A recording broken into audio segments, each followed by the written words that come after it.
Hello, everybody, and welcome to the 11th episode of the second season of Relax. Si Lord at the mga santo ang bahala sa atin. This is JM, and now we're going to focus on the readings for today on the Friday of the 11th week or the first week of Lent. Sorry about that. Again, we're going to focus on the readings for today on the Friday of the first week of Lent.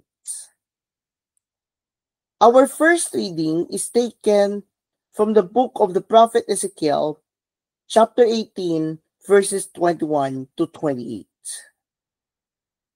A proclamation from the book of the prophet Ezekiel.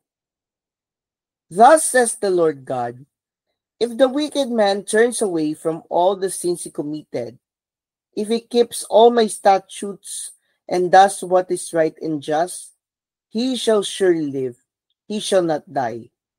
None of the crimes he committed shall be remembered against him. He shall live because of the virtue he has practiced. Do I indeed derive any pleasure from the death of the wicked? Says the Lord God.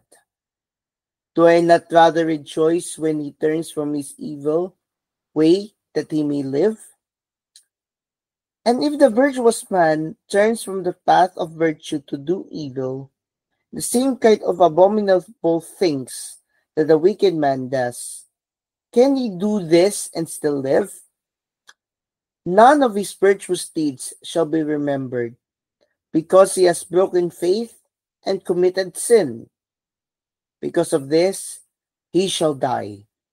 You say, the Lord's way is not fair. Hear now, house of Israel. Is it my way that is unfair, or rather are not your ways unfair?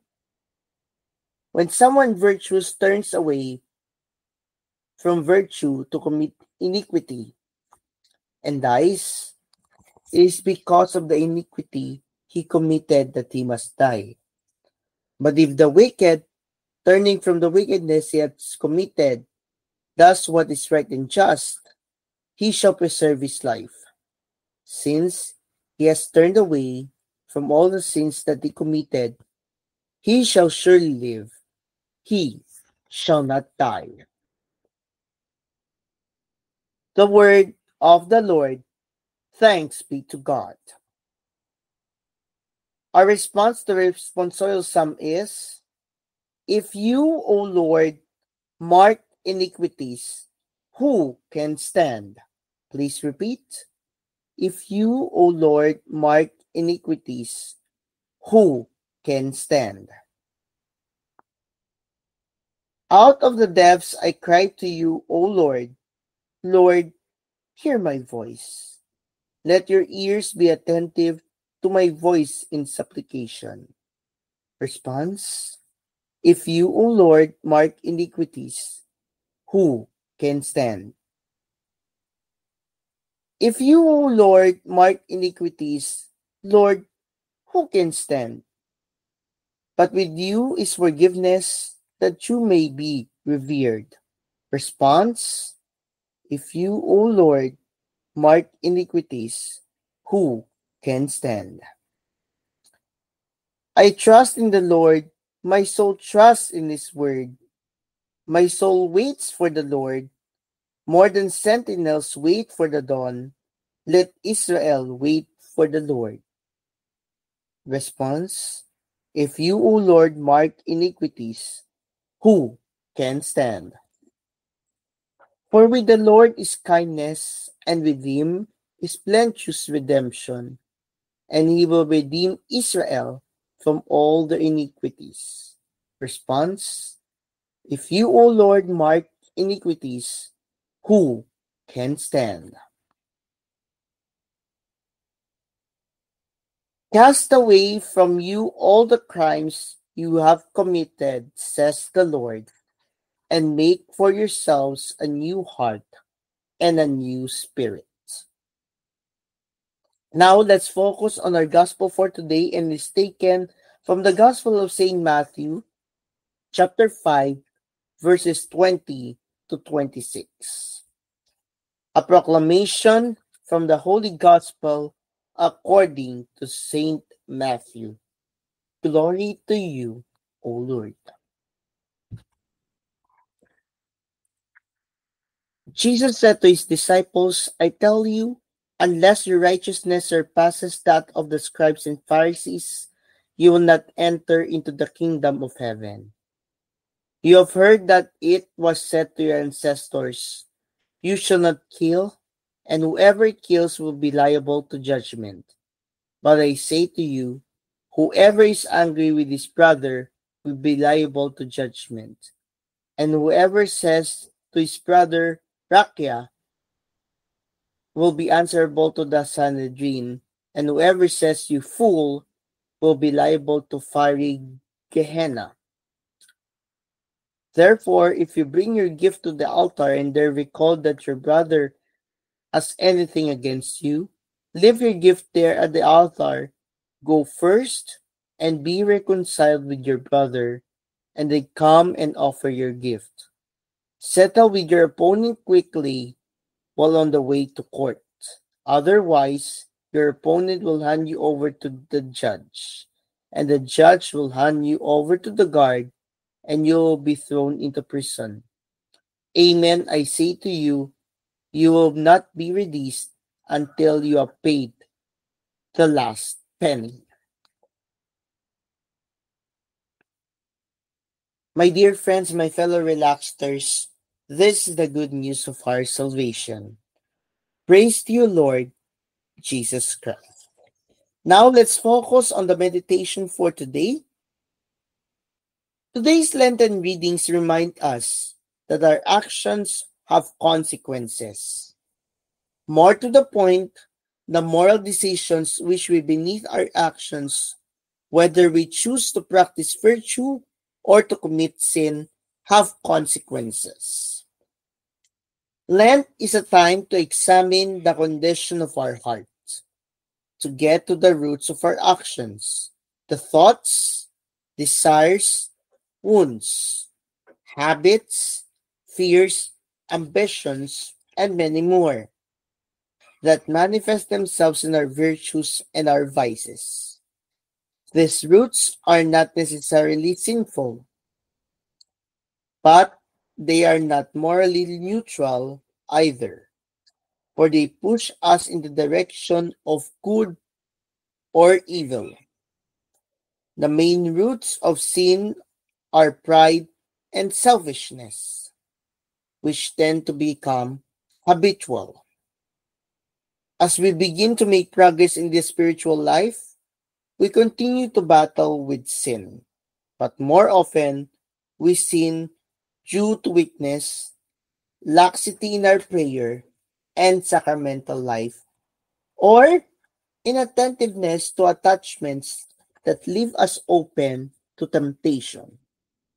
And as Sunday's Gospel reminded us, we also face continual assaults from our enemy, the devil. Remember the Sunday's Gospel?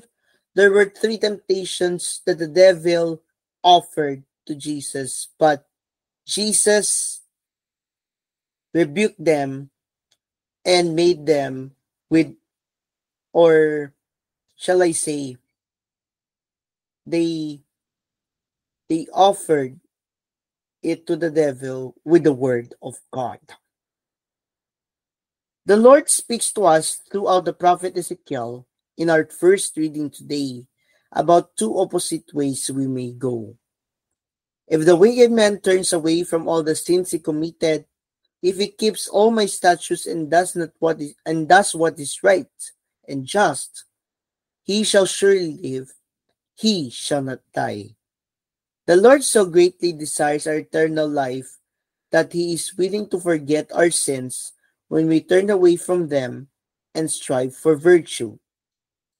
None of the crimes he committed shall be remembered against him. The Lord rejoices when we turn away from evil and choose life. The other option is to choose death. If we turn away from virtue, that is, away from following the Lord, we bring about our own spiritual death. If the virtuous man turns from the path of virtue to do evil, the same kind of abominable things that the wicked man does, he shall die. The Lord does not derive any pleasure from the death of the wicked, but neither does he violate our freedom in order to shield us from the consequences of our choices. The prophecy of Ezekiel refers to a sin in a general sense, without specifying. Today's gospel focuses on one particular sin, the breaking of the fifth commandment, and that is, you shall not kill. Jesus teaches us that there's more to this commandment than a prohibition of murder. Because murder is related to other sins, namely intemperate anger, contempt, and unforgiveness. The Lord rejoices when we turn away from these sins. To turn away from them, we must expose their deeper roots and repent of this as well. Jesus points out that we cannot separate our worship of God from our relationships with one another. He tells us to reconcile with our brother before we offer our gifts at the altar. Jesus begins with a comment on murder and ends it with a call to reconciliation. We can see the contrast. Our nature may feel like destroying our enemy, but our faith calls us to lay down our life for him. We can only progress in the direction of reconciliation if we let the seeds of faith, hope, and love, just as what we have listened to the 10th day of the fasting Friday, planted in us at baptism, grow and bear fruit. And just as what we have heard in the fasting Friday, in our episode a while ago, exterior acts of charity, kindness, and generosity begin interiorly. The gifts of God gradually germinate, grow, and eventually produce fruit. Lent gives us an opportunity to care for the garden of our own soul. We clear the soil with the grace of a good confession. We take time to soak in the light of Christ through Eucharistic adoration. We cast away all the crimes we have committed to make for ourselves, as mentioned in the Gospel acclamation today, a new heart and a new spirit.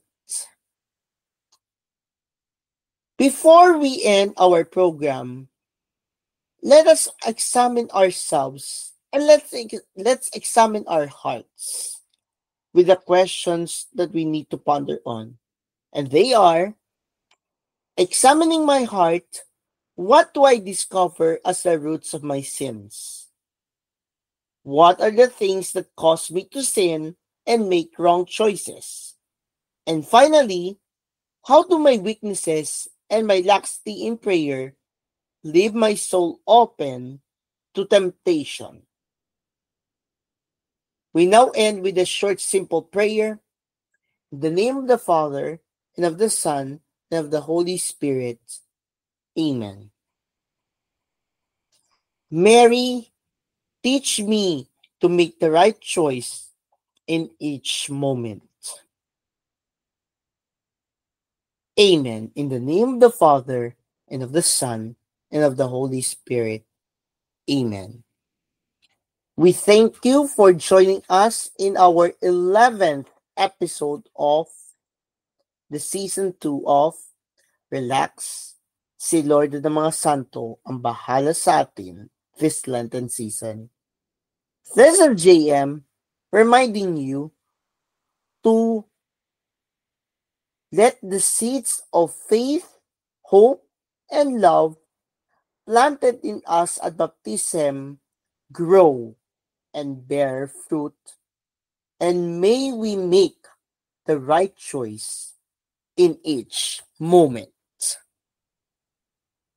Happy Friday, and may God bless you.